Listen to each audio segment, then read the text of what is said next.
Welcome to the WanderLearn show. I'm your host, Tapon. In this episode, I will be reviewing a brand new book that just came out. It's called After the Spike. It's a book about the spike in population that we're about to hit, where we're going to hit around 10 billion or so, and then we're going to come crashing down, just like all good spikes. The implications of this are tremendous, and the authors make a really strong case as to why we actually don't want to come crashing down. It's probably not a good thing for the world, the humanity, the environment, or anything, actually. And listen to the entire discussion to get a sense of why that is, because it is a very counterintuitive argument. They argue for stabilization, and how to do that is complex. I also suggest that you go check this out on YouTube, because there you'll be able to see the several graphs that I show in the video. That's a lot easier to follow along and look at the graphs than it is to follow just the audio only format. I would love it that you share either this episode or the YouTube video with lots of people so that they can take part. Tell me what you think about it as well. Become a patron at patreon.com/ftapon. In this episode, I'm going to be reviewing the second best book of the year, in my opinion. It's called After the Spike. My favorite book so far this year is They're Not Gaslighting You, which you'll see in the upper right-hand corner. But this book, After the Spike, Population, Progress, and the Case for People. It's written by Dean Spears and Michael Geruso. These two authors from Texas, they are academics, are sounding a different kind of alarm. 55 years ago, there was a book that came out called The Population Bomb. Paul Ehrlich is a Stanford biologist, and he wrote this book about doom and gloom. Like, we're on the verge of mass starvation, total cataclysm, the world is going to die, population's exploding, we're all going to perish, basically. As you can tell, the biggest problem is not starvation, it's actually obesity. That is the biggest problem in the world. So The Population Bomb was a complete disaster of a book. This book, After the Spike, has a totally different type of alarm. In a couple hundred years, we're going to be down, maybe 300 years or so, we're going to be down to less than 2 billion people on this planet. That's going to be a total game changer if nothing else really changes. So let's get into this book, why I love it, why I think you should definitely check it out. First of all, let's look at the cover. Key thing on the cover tells you everything you need to know. Population has spiked. Here we are near the top of the spike, and then we'll plummet all the way down. That's what this book is about. Here you can see the spike. We are here at 8 billion people. We'll hit around 10, maximum 12 billion people, more likely like 10, and then plummet back down. Just so that you know, these guys are not crazy lunatics who have 17 children each. No, they only have 3 children between both of them. It's not as if they're having 10 children, they're trying to find a way to justify their huge families. No, they actually have relatively small families, 1.5.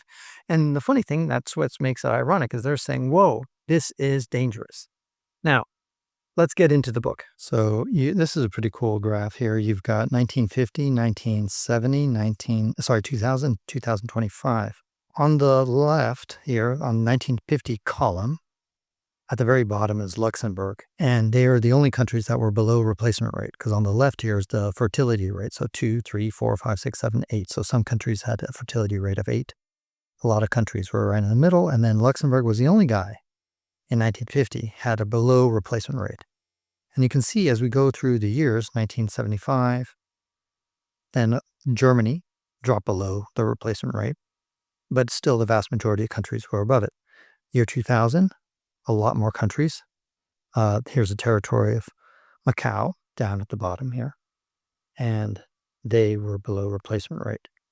And then finally we come to the year 2025, where the majority of countries are below the replacement rate, including Hong Kong and South Korea at the very bottom. What's the problem with the depopulating world? That means more resources divided with fewer people. Everybody benefits. There's going to be less pollution, less environmental problems. Global warming will go away. Hey, it sounds like an Earth with 2 billion people. No problem. Well, they go into great detail. I'm not going to go into great detail in this video, but they go into great detail in the book as to why all those ideas are fallacious. And so let's get into some of the ideas. Their book has 4 parts, and each part has basically a big claim.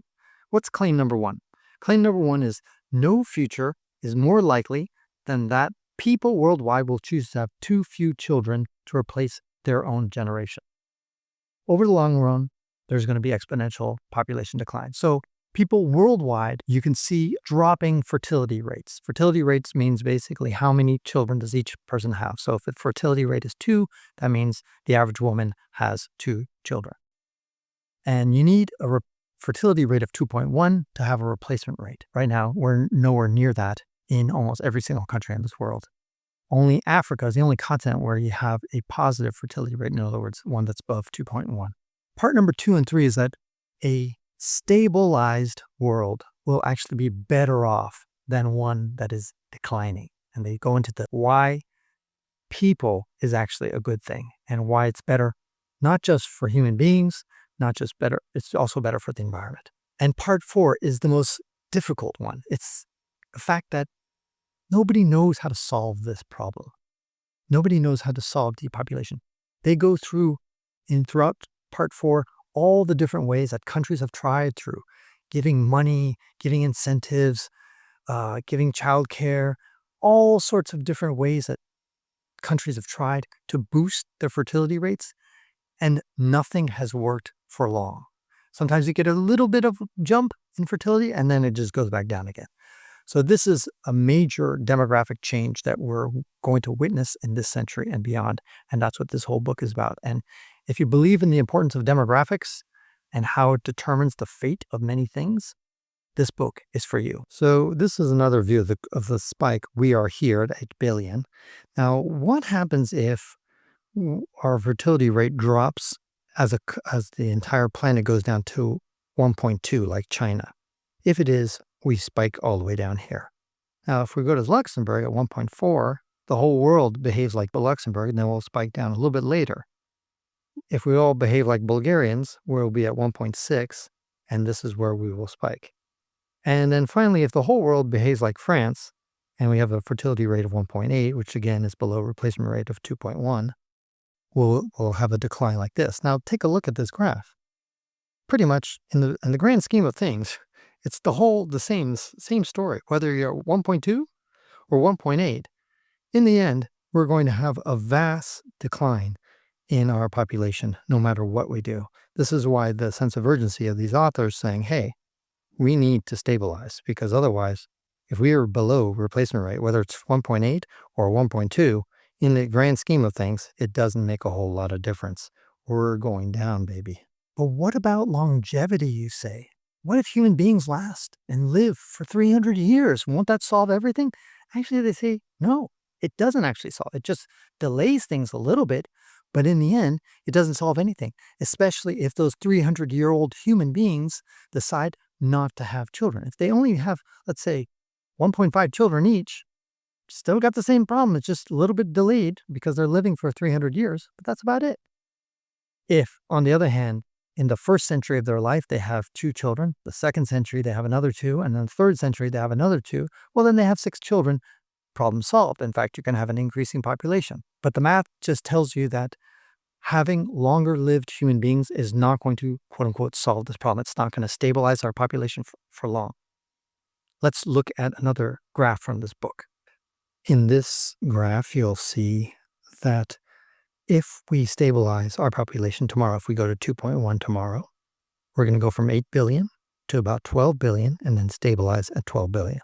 That's what would happen if we were to stabilize tomorrow. Of course, we're not going to stabilize tomorrow. We are depopulating.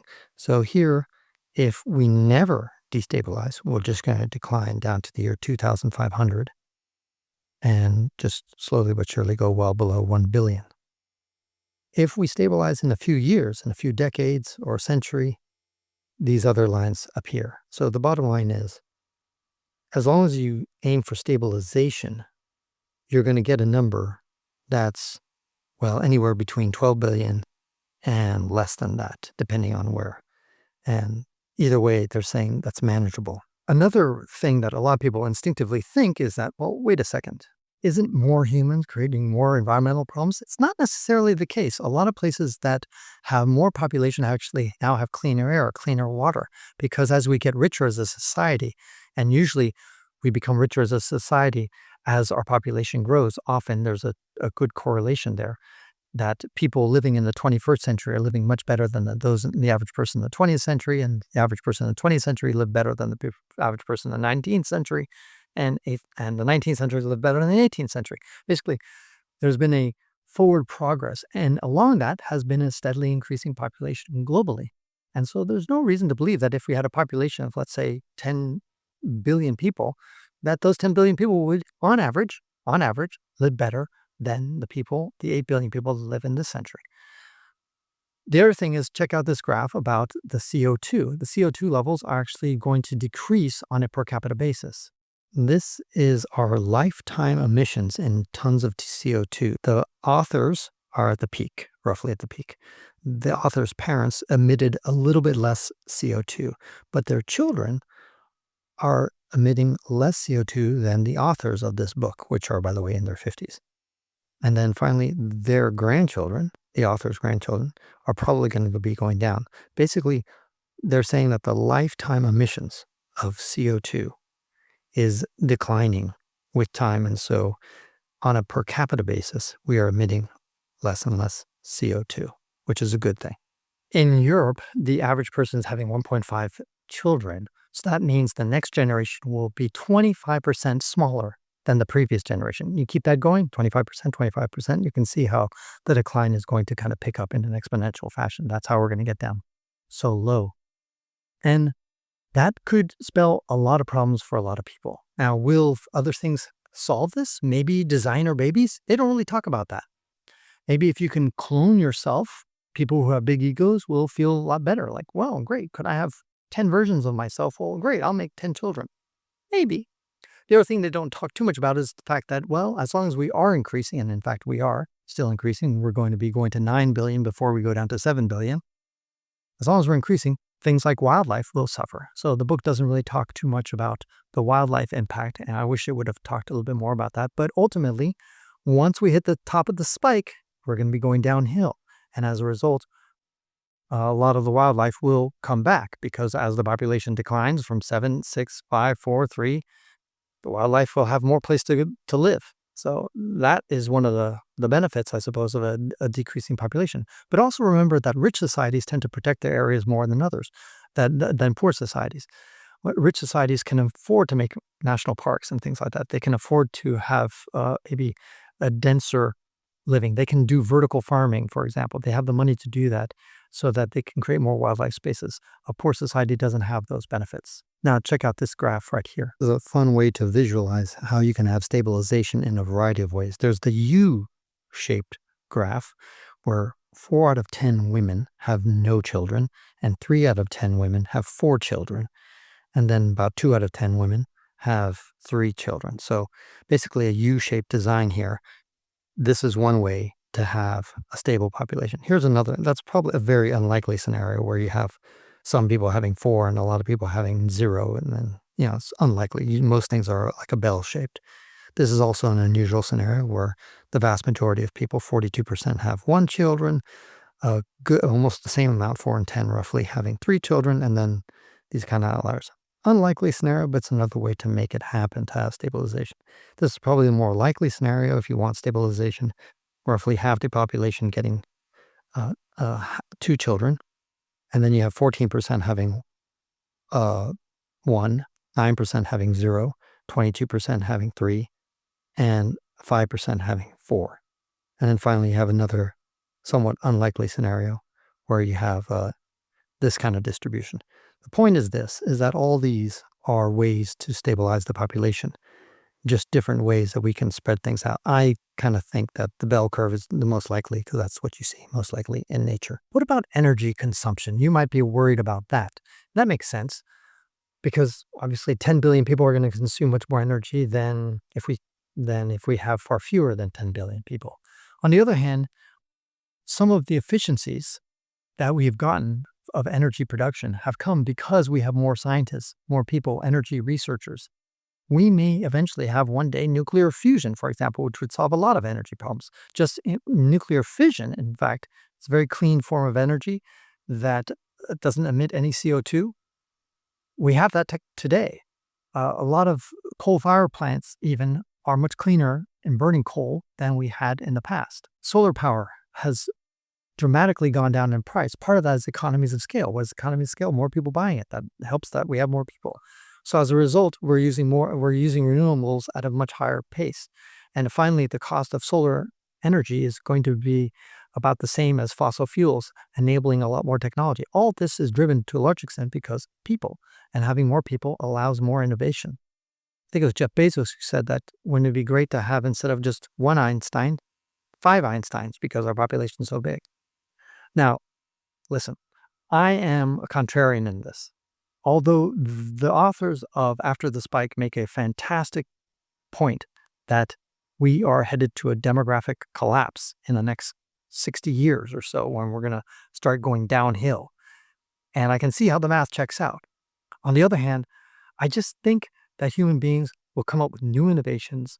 Robotics will have other reasons to tinker with our DNA, genetic engineering, all sorts of other stuff that's going to enable us to have a much bigger population. And especially as we expand to the stars and into the heavens, we might build O'Neill cylinders. We might start populating the moon and Mars. I'm talking about, in many centuries from now.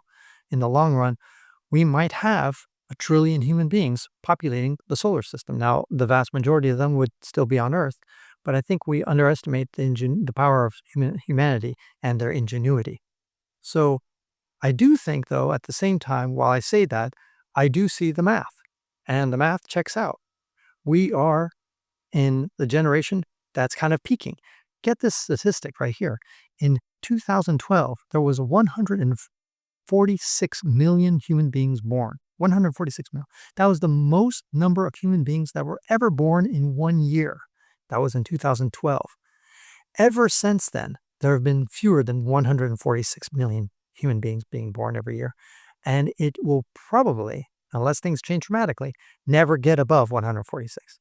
Now, the other thing that's misunderstood by the authors, that some people, and they've drilled this in to make sure you don't misunderstand it, they're not saying we're here to force women to have babies. If women don't want to have babies, they don't have to have babies.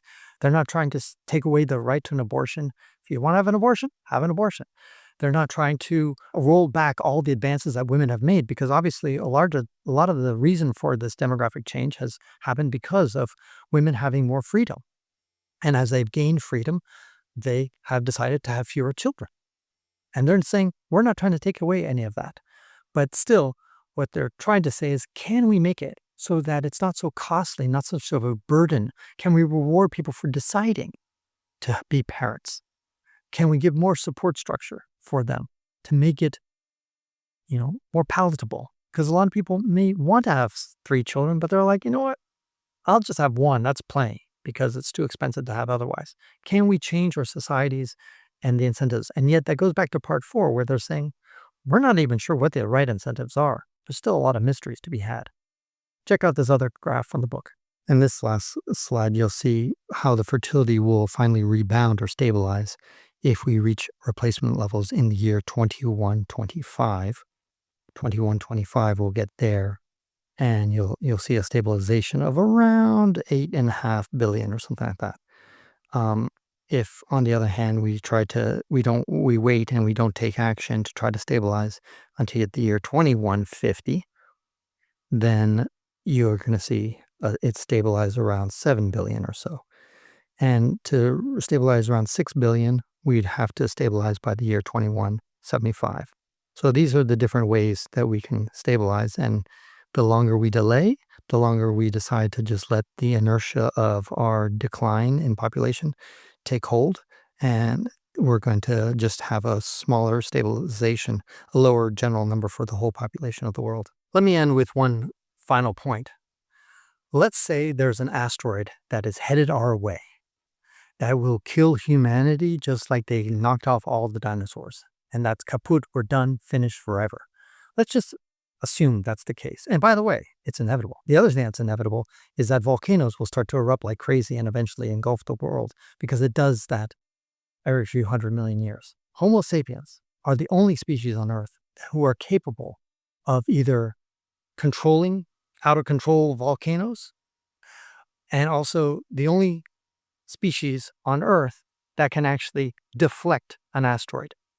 But could we have the technology to do that if we only had 1 billion people? Probably not. It'd be a lot easier if we had 10 billion people because we can marshal them far more resources. We can put together far more brains. I'm not saying you need 10 billion people knocking in a nail to whatever, let's say, bombs that we go up to kind of deflect these asteroids. No, but we need the brains, the internal brains to think. The internal brains, maybe if nothing else, to build AIs that can help us, artificial general intelligence or super intelligence, to help us come up with the technology that we need in order to deflect an asteroid from coming to kill us. Not just us, but all life on Earth. In fact, all life on Earth, to a large extent, depends on us to be able to protect the Earth from an asteroid or perhaps even volcano. So there's a certain amount of responsibility, and we can do that as a species much better if we have 10 billion people on the Earth than if we only have 1 billion people on the Earth. And that's an interesting argument that I want you to think about. But what do you think? Tell me in the comments below. I'd love to hear from you. Don't forget to subscribe to my YouTube channel, to my podcast at WanderLearn.com, and become one of my patrons at patreon.com. For $2 a month, you can get my book that I'm writing about Africa. It's just $2 a month, and you can get every chapter as I write them. I appreciate your support, and check out the book. If you decide to buy it, use the link below, and I get a little affiliate link from that. I think it's a great book, very thought-provoking, and makes you less guilty for deciding to have kids, and maybe motivated. When I was a child, reading The Population Bomb, or I didn't read it actually, but hearing about it because it was everywhere, made me say like, oh God, kids, not a good idea. But now I'm like, you know what? Not a bad idea. Not a bad idea. In fact, maybe it's a good idea. So tell me what you think about all this in the comments below. This is Francis Tapon, encouraging you to wander and learn. And that ends this episode of the WanderLearn podcast, where we explore travel, technology, and transformation. If you'd like to see the show notes with links to what we've talked about, go to WanderLearn.com and click on this episode. If you'd like to connect with me, just remember Tapon. That's my first initial and my last name. Tapon is always my social media username. My website is ftapon.com. Do you want to leave me an anonymous voicemail where you can make a comment or ask a question? Then go to speakpipe.com/ftapon. Furthermore, if you'd like to get rewarded for supporting my projects, then go to patreon.com/ftapon. That's where you can pick up some remarkable rewards for as little as $2 a month. Now, 5 quick favors. Number 1, subscribe to the WanderLearn podcast. 2, download it. 3, share it. 4, review it. And 5, sign up for my newsletter at wanderlearn.com. Our theme music was composed by Eric Stratman. This is Francis Tapon, encouraging you to wander and learn.